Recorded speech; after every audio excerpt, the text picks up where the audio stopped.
Good morning. My name is Stacy. I'm a navigator here at Family Resource Navigators. I want to thank you for joining myself, and I'm going to let my other colleague introduce herself. Hi, my name is Amelia Ott, and I'm the program manager here at Family Resource Navigators. And today we will be providing a training on the IPP, the Individual Program Plan Basics, and strategies to get needed services and supports with Regional Center. Stacy, you want to go ahead and take it away? Sure. Well, you gave him that part. So, our learning goals today, we're going to discover the importance of goals and needs to the person centered individual program plan. We're going to get tips in preparing for an IPP meeting using supported decision making. And we're going to learn about advocacy tips and strategies for the IPP.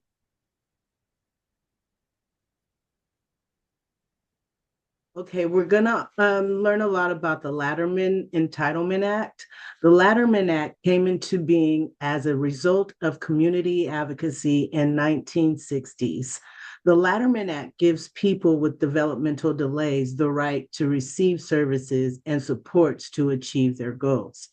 If a person meets the eligibility criteria, they are entitled for services. There's a link down below that you can click on to learn more about the Latterman Act. Next slide. Did you want to elaborate, Amelia? No, you can go ahead. Okay. And how the Latterman Act works. Services are based on the person-centered plan that is based on the individual's goals and priorities. This is the individual program plan, the IPP. There are no set limits on how many services a regional center client, usually called a consumer, must or should receive. So, how the Letterman Act works. So, generic services should be used first. So, unless they're inappropriate. So, regional center service coordinators are responsible for helping individuals access these generic services. So, generic services could be IHSS, they could be getting Medi-Cal, it could be receiving SSI, it could also be getting an IEP through the school district. Services are guided by Regional Center services through the purchase of services. Those purchases of services are through the vendors, such as the ILS agencies, through the respite agencies. Regional centers have a specific eligibility for services, although they can and do make exceptions to these policies. The Latterman Act requires regional centers to purchase the services from the least costly provider, although those services need to be appropriate. The services need to demonstrate progress, although to continue the service, the recipient can demonstrate that progress by a lack of progress or a regression of progress. So there's a very broad definition there. So, how the IPP works. So, the IPP is a person-centered process. The goals of the individual should be the focus. The goals should be tied to the general goals of the Latterman Act. So, to be included and part of the community, to be safe and healthy, to remain in their home, and to maximize their independence. So, to remain in their home means to remain either in the family home, to live in their own independent home, or to live in a community home. So, whatever they deem is appropriate as their home. It is not a specific definition, and that is why it also says to be included and part of the community. So that is really important. The person's needs should be established for the specific goals the consumer has in these areas. And then the services are those needed to be able to reach these goals. So you want to focus on the goals and the needs. So one common issue is that many people request um, services and supports during the IPP process without really establishing how they connect them with their goals, right? That can lead to the services being denied because they don't meet the definition of Ladderman Act. So, say you are requesting, for instance, that that there's transportation provided. However, you are not saying that there is a goal that the person is going to an activity and that they are learning to navigate the community, right? So then there would be no reason for transportation to be included if there is no goal for them to be getting out of the house, right? And so then that transportation would be denied because there is no reason for them to be leaving out of the home.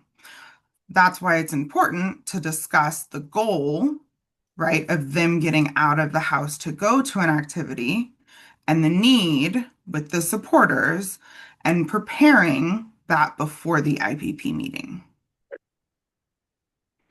So you and your supporters should think thoroughly and make decisions on where you want to live, who you may want to live with, where to work or go to school, who to have as friends, what to do for fun, and what to do in the future. So you can think about these either in the short term, that could be a week, a month. You could think about them a little bit more in the long term. So what something looks like in a year or 2 years. Or you could think about these things in the longer term. So what are your 5 or 10 year goals? And that's a really good idea to be able to build up because it's not going to be that you're going to be able to get to your 10-year goal unless you have some shorter term goals. So where you want to live in 1 year may be different than where you want to live in 5 or 10 years. And so, what do you need to do within 1 year to be able to get to that 5 year goal? And so, the 5 year goal may be living outside of your family home with maybe family members, right? But then, what do you need to learn in a year to be able to make that transition? And that may be that you may need to learn how to do laundry. You may need to learn how to do dishes, learn how to do the dishwasher. You may need to learn how to clean. You may need to learn how to pay bills. Those are all basic things that you may need to learn to be able to move out of a home to live independently. And so those are goals that could be covered by independent living services. And so then independent living services would be a service that Regional Center could provide to help support that goal in your IPP, right? And then at that year mark, you can reevaluate and say, okay, I've learned how to do my laundry. I've learned how to do dishes. I've learned how to clean, but maybe I still haven't really mastered checking my bank statements or paying bills on time.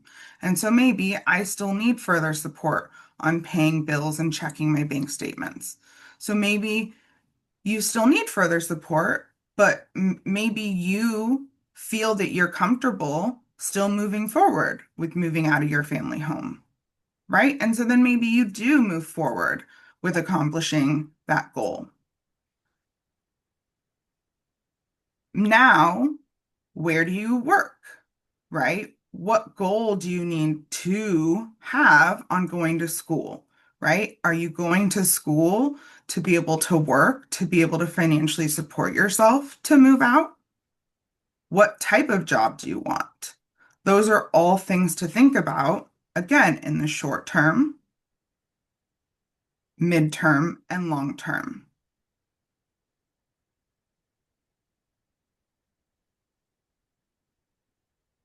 Okay. Focus on your goals first. At the IPP meeting, the team will discuss what is needed to help them reach your goals. Um, Services that are needed are those that help keep you in your home, integrate into the community, help keep you safe and healthy, and maximize the independence with references of your goal. That's where Amelia was talking about really sitting down and having a meeting about what the goals are for the person with disabilities. What are the short and long term um, goals for the person with disabilities, be it be living situations. In 5 years, I want to live independently with a roommate. And what could be the other goals that the person with disabilities want to achieve in short and long term? Go ahead, Amelia. An example, my goal is that I want to live outside my family's home independently of my parents. So Amelia talked a little bit about that ahead of time and how to prepare for yourself and what it would take to achieve that short term and long term goals. Like, what do you need to achieve that, be it be in a year, be it be 2 years? What are your goals that you need in place to achieve that? This goal relates to the community integration as well, living in the least restrictive setting and maximizing the person with disabilities independence. Go ahead, Amelia. So, what you might need to meet these goals, you may need to find a place to live, possibly with roommates, and make a budget, learn to pay your bills, as Amelia said, as well, set up utilities, and even just set up a bank account. How is that going to work? Are we going to have someone assist me in paying my bills and setting up my account? Are we going to have one of my team supporters helping me with my budget and what should I be doing monthly with that money? Is what is in need? And also giving the person with disabilities the opportunity to choose if they want to learn these skills and how can you achieve them. You may need to learn how to do laundry, wash dishes, make grocery lists, prepare meals, and to clean your place. You may need transportation to get to your activities and do food shopping. Many of these can be goals supported through the independent living services known as ILS. Go ahead, Amelia. So, the logic behind the IPP services, you must establish a need for the services through the personal goal. Amelia covered that really well earlier, and you have to figure out what the needs are in order to meet the goal set for the person with disabilities, may it be long term or short term. Your specific goals should be linked to the general goals of the Latterman Act. Again, there was a link earlier in the slides that you can click on and find out more about the Latterman Act and services provided through regional centers.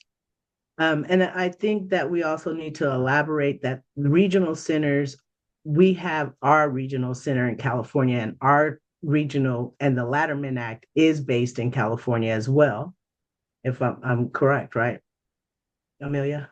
Mhm. And so it is specific for our regional centers here in California and the Latterman Act as well. So you can look through that and see what you qualify for and what you need to achieve the goals for the person with disabilities.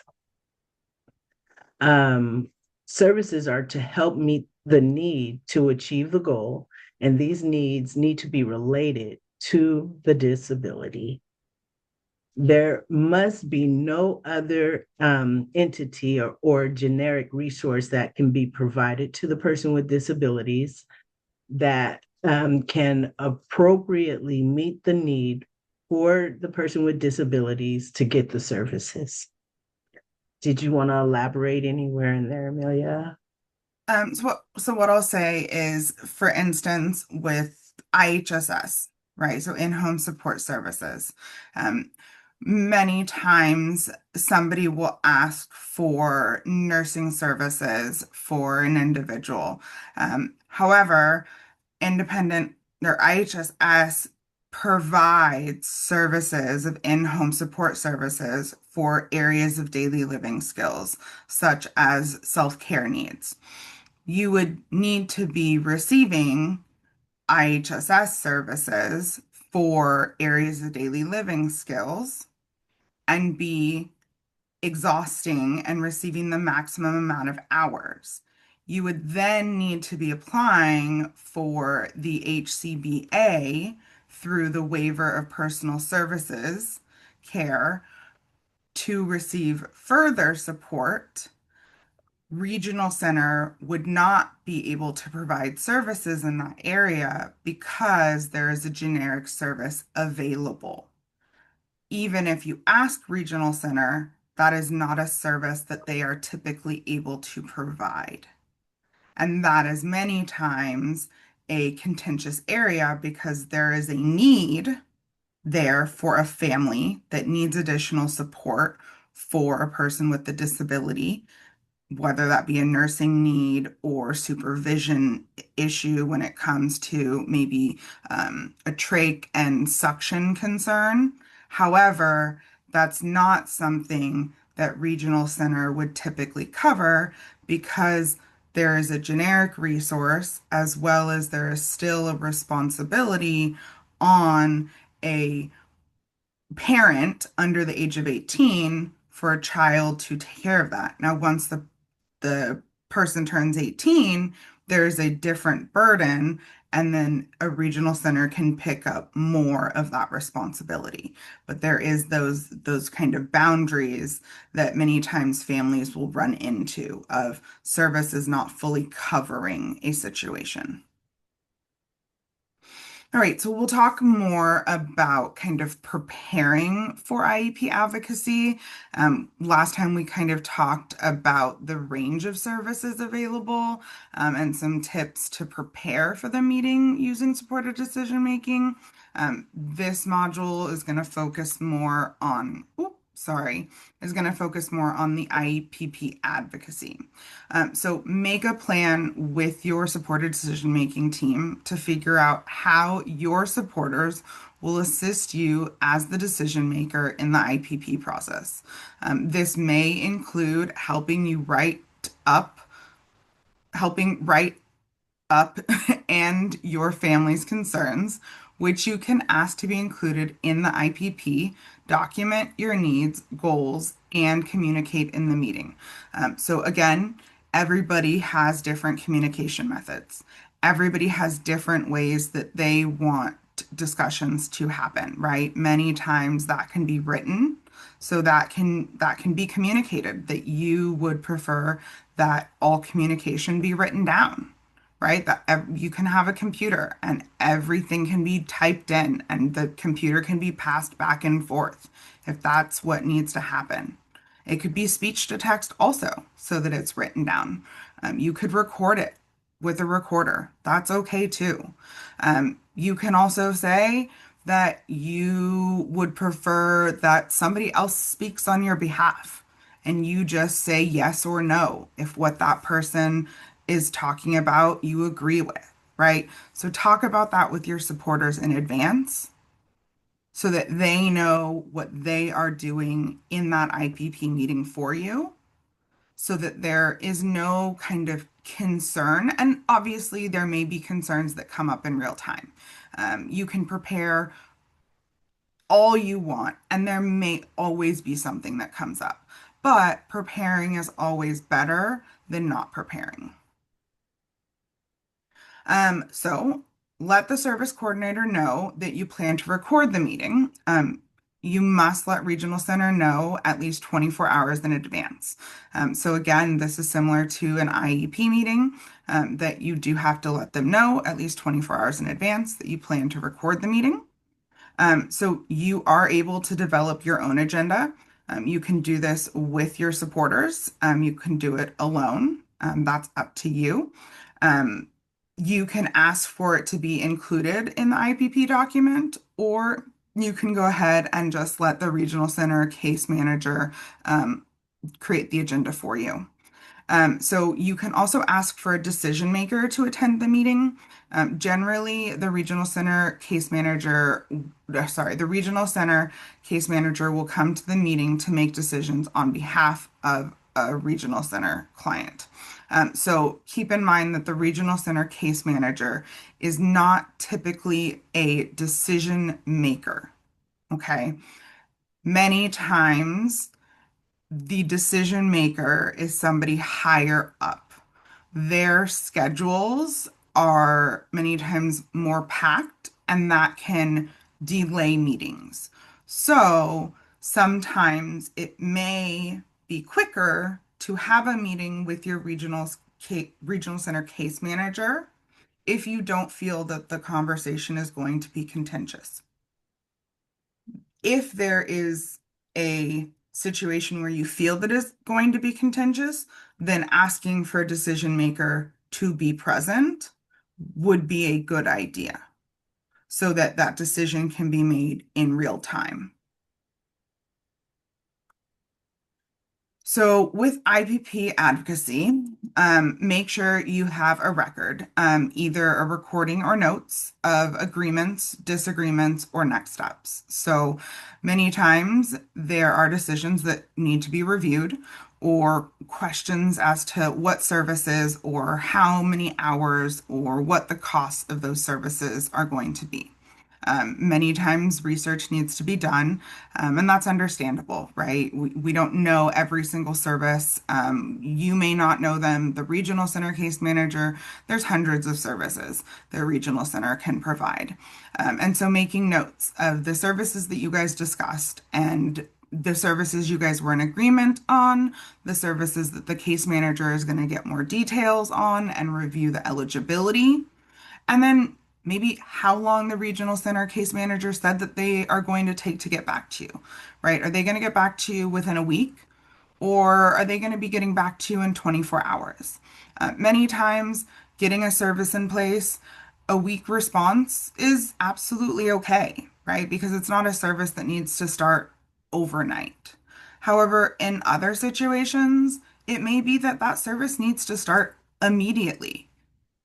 So what are those follow-up timelines, right? It could be that you have 5 different services that you're talking about, and one service needs to start immediately, but the other 4 can wait a while, right? And so one service, 24 hours. The other 4, you can wait a week or 2 weeks, Yeah.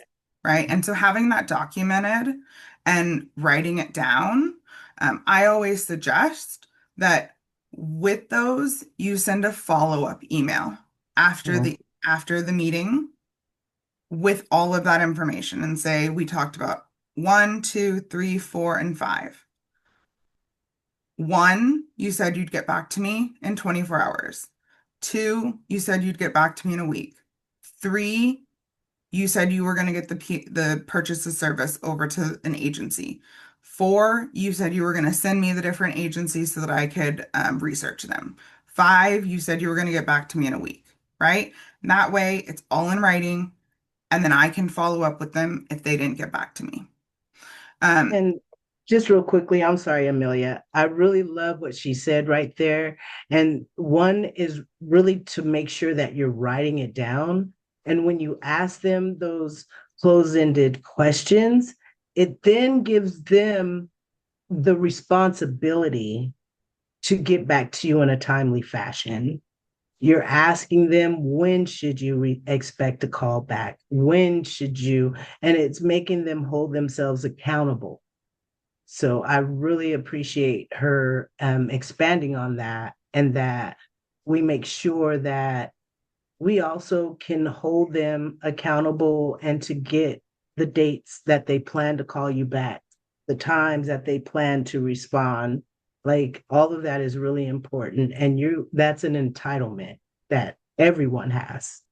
So yes, thank you, Amelia. Yeah. So if the regional center denies you a needed service, ask for the denial in writing, such as the notice of action, which is an NOA. So many times many times a regional center case manager will just verbally tell you, oh no, I can't give you that service, or oh no, it's denied. That's not a formal denial. Okay, so a formal denial is actually a notice of action and is in a written form. Asking for that formal denial starts the formal process of receiving the notice of action. So when you document in writing, ensure you can prove the document was received, such as by registered mail or a drop off with the timestamp. Email is not always received. So if you are writing a letter that summarizes a conversation, always end it with a statement similar to this. If anything in this letter is incorrect, please contact me within a reasonable period of time. One other way that I suggest is please let me know if anything that I've provided, if any of the information I've provided is different than your understanding, right? That allows them to provide you with any information that they feel is different than their understanding, because people interpret words in different ways. And that's understandable. We've all been raised with different ways that people communicate. Words and verbal connotations come across in different ways. It's understandable. We want to make sure that we honor that and we allow people to speak that and be heard, right? We don't want to make an assumption that just because we heard something or we intended a message one way, that somebody didn't hear something differently. Okay. Many people with disabilities, may not understand ourselves or other people that maybe we have an auditory processing, or maybe sometimes we have a visual processing delay. Okay. We need to understand that sometimes our words are not always heard or received, even in written communication, right? Visual processing can be delayed too. And that's why sometimes it's important to have different ways to communicate, having different supporters that have different communication styles that can help bridge those gaps. You can also request your regional center records regularly. Suggestion is at least once a year. You have a right to access all of your records, in particular, making sure that your request includes the service coordinator's chart notes or entries. So if you disagree with any of the results of the IPP, you can start by talking to the Regional Center Ombudsman. This is a place that you can, their email is listed below along with their phone number. If you do not agree and you receive the denial, you can talk about it with the Ombudsman and they can help with connecting with the regional center. It'll tell you more in the next slide how you can get the help from the ombudsman. It assists the regional center clients and their families in obtaining services that they are entitled to under the Latterman Act. Again, in the beginning of the slides, we do have a link that you can connect to and learn more about the Latterman Act. It's what qualifies you and how you can use services through the regional center.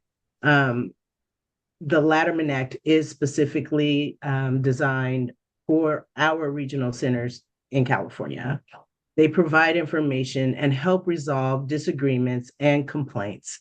They can represent a consumer or family or overturn a hearing decision. They cannot, I apologize, they cannot represent the consumer or the family or overturn any hearing decision. They might suggest you file a grievance, which is a 4731 complaint, with the Department of Developmental Services, the DDS. After you filed with DDS, a staff member will review your complaint within 60 days, provide informal response, and propose a resolution. So if you don't agree with it, you still do not have to agree. There are more steps that you can take to get supports needed. Okay, Amelia. So appeals and complaints. You can file an appeal or a complaint challenging decisions about your services you get or want from the regional center, including whether you are eligible for services. If you disagree with any decisions made by the regional center about your services, you can use this process. You can choose an informal meeting or mandation or a hearing. So those are ways that you can appeal the decisions made. And again, the ombudsman is to help you come up with a resolution and possible other options to resolve your complaint. All right. So appeals timeline. So when you have requested a service and your service coordinator lets you know that the service is denied, whether that be verbally or via email, you are going to want that formal denial. So that's going to be a notice of action, a good faith belief letter, or a denial letter. If they have not given you one of these three, you are going to request one. When you request one of these, the service coordinator needs to provide you one. These letters are generally reviewed by a supervisor or a manager. That means that the service coordinator has to have it reviewed by somebody above them. And generally, the person that is higher up probably has a deeper understanding of the services that you are requesting. So sometimes when that service coordinator, case manager goes to the person above them, they may find out that you may actually be eligible and you may not actually receive the formal denial. Many times, though, you still will. So if you do receive it, within 60 days, you may file an appeal with the Department of Developmental Services, so DDS. You can file that online, via email, you can mail one, or you can fax one. So within one business day, DDS will notify the regional center, your regional center, that you have filed an appeal. So there are different parts of the appeals process. So there's the informal meeting.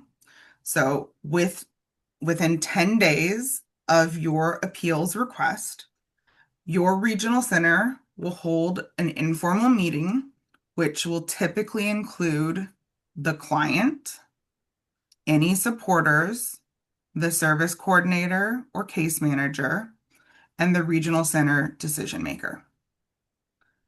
If a resolution is not found at the end of that meeting, then you can request that it goes to mediation.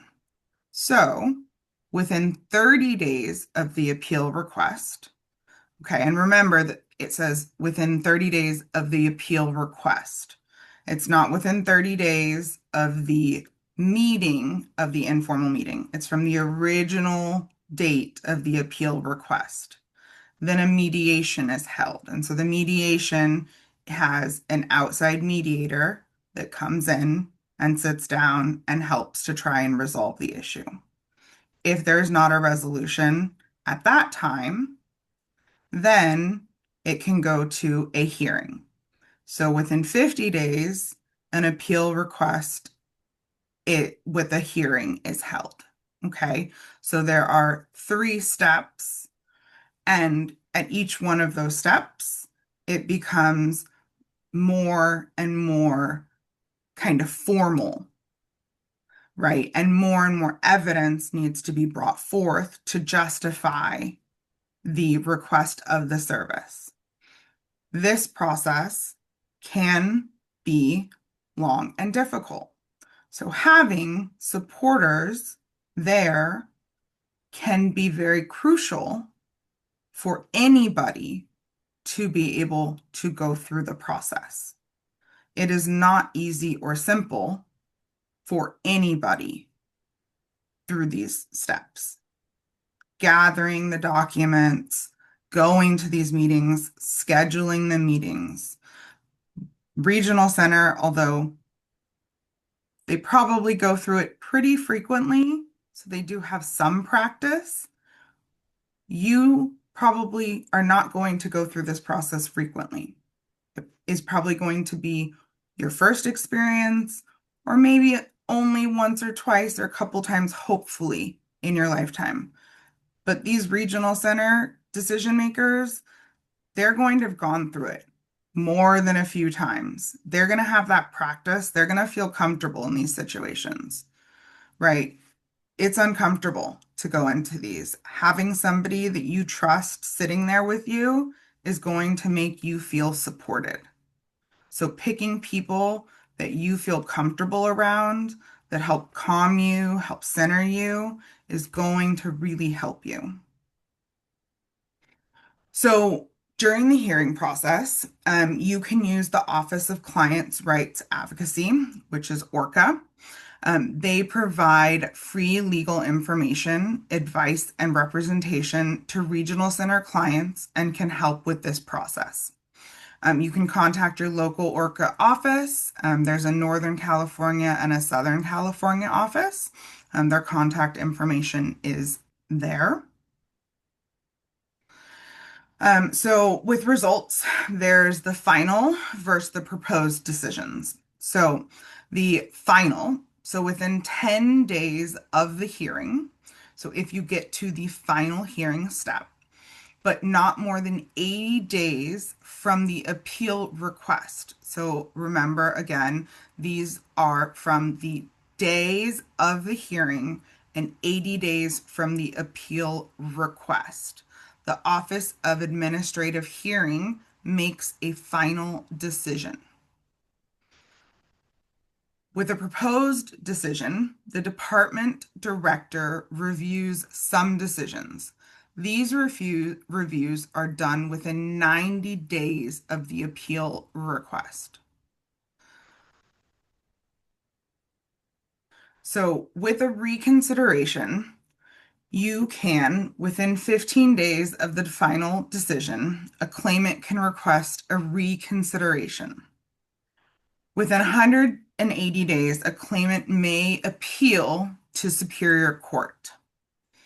This process then goes before a formal judge hearing.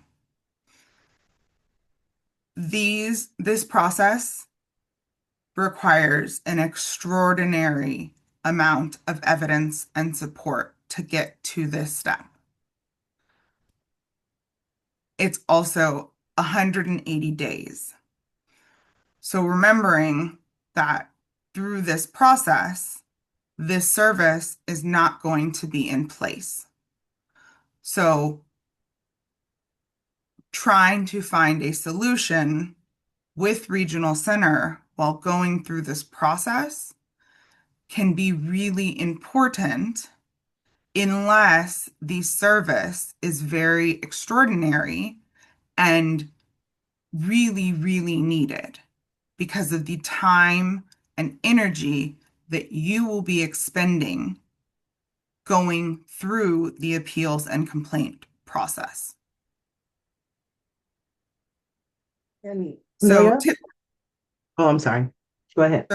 tips for the IPP advocacy. So always try and resolve the issue at the lowest level, right? So communicate your needs clearly to the regional center staff first, since consumers often work with different service coordinators over time. This process will happen repeatedly. So, as I mentioned, right, trying to resolve it with your service coordinator, right? Resolving it with them at the lowest level is going to get you the service as quick as possible, right? You don't want to have to delay receiving a service, right?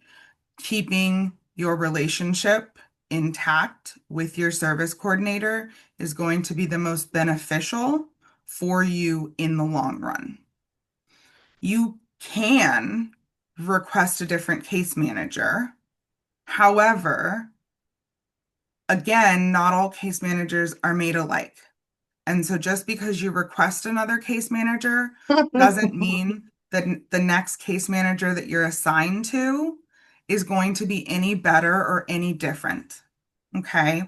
And so sometimes it may be better to work with the case manager that you already know than an unknown case manager that you just get assigned to. Okay. You Yeah. can Uh, always include and CC the case manager supervisor on an email. I can I can't even count the number of times that I just include the supervisor on an email, right? For my son, right? I'll just include them. If I haven't gotten a response, I'll include them, right? Or if like I've been going back and forth about trying to get something resolved and I'm so tired of it, I'll just include the supervisor. And if the supervisor can't help me, well, then we're hopping all on a video call and we're trying to get it done, right? It happens, right? We all get confused. We just have to figure it out. It's not anybody's one fault. Sometimes it's just miscommunication or we're just not saying things in the right way, mhm. right? There are certain words and terms that we all think mean the same thing and it just doesn't mean the same thing, okay? Um, Case managers will change, right? If you start with regional center, from birth to 3, there's going to be a case manager. From 3 to about 12, 13, you're going to have a case manager. But between that time, you could be with different case managers, right? But generally, from 3 to about 12, you have the same set. Then from about 12 to 17, you'll have another case manager, and then from 17 up through adulthood, you'll have another set of case managers because those are the blocks of services. So the case managers know the services in those areas best. So keep that in mind that case managers do change. Okay. So knowing that things will transfer, supervisors will change over time. So always be reasonable.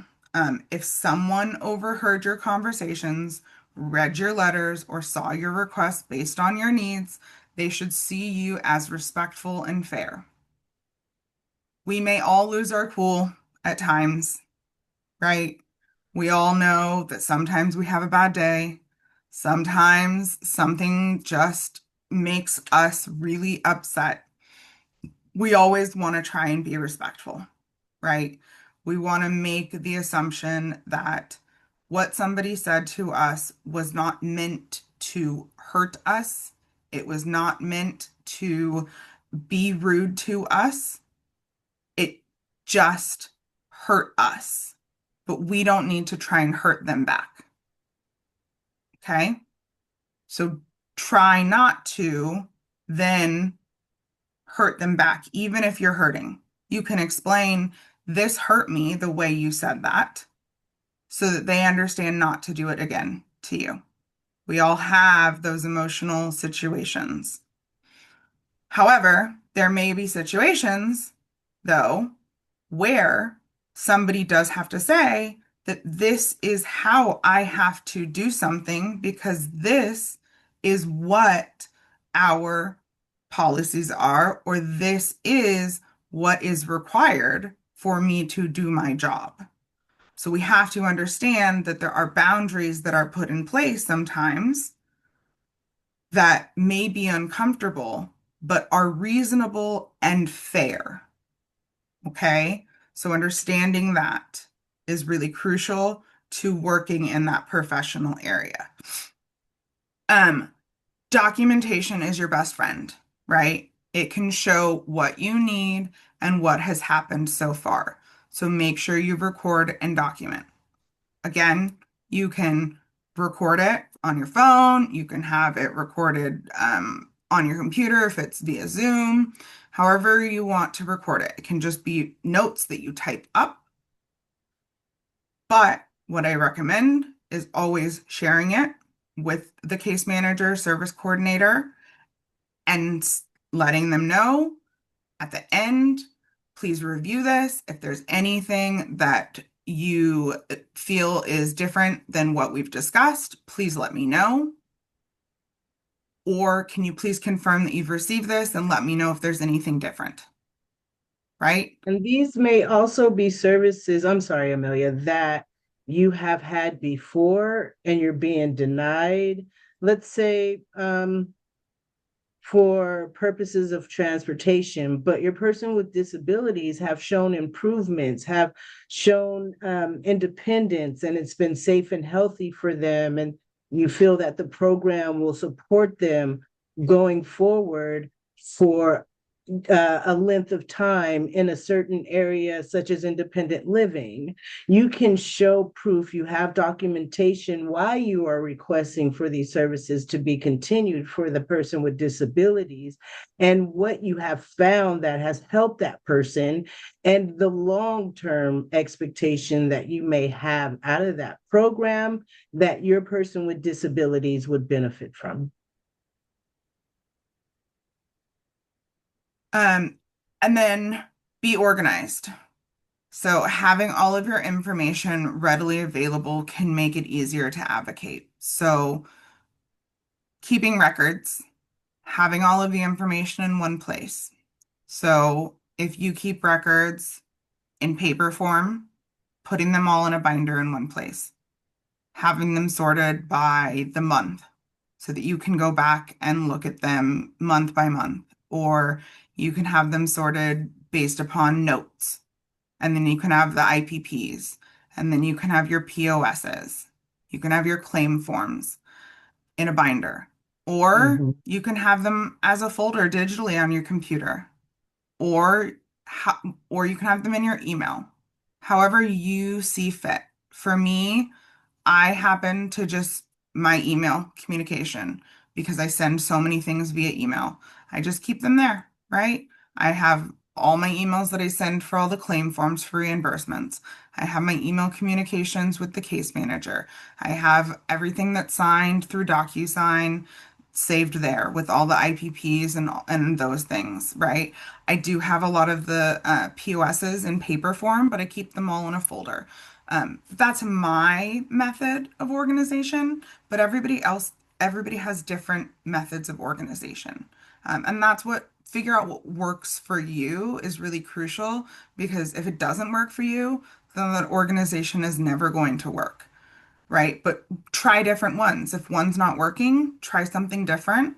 And it may be that a supporter that you have, they have a different organization method. And so it may be that they keep a second set of documents in a different organization method so that they can reference it in a way that works for them. And then you keep a set that works for you.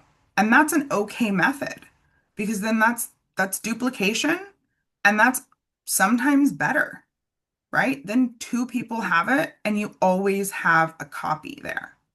So it sometimes you don't want two copies of something, but other times two copies is better. Stacy, did you have something you wanted to add? Yeah, thank you. I think too, this is a place where you can keep documentation of your um, uh, dislikes or things that are not working for your person with disabilities, which agency and why. Why I think it's very important to make sure you're documenting why this vendor that you're not happy with and the reasons for your complaint, denial of services. and what was the reason, like document that, why I'm complaining, what has happened, what has taken place, to not want the services that the regional center is offering. And also I would like to just implement that the regional centers are California is a very special place. California is a very good place to be at with people with disabilities. The regional centers are specifically for California. The Latterman Act is designed for our regional centers here in California. So you can't expect to get these services nationwide or anywhere else you go. You have to research and see what's available because, again, these services are very specific to California. That's it. Thank you, Amelia. Of course. Um, Georgetta, is that correct? Do you have any questions? I can turn off the recording if you have any questions. I'll go ahead and turn off the No, recording. and I hate that I missed the first part, but with the rain.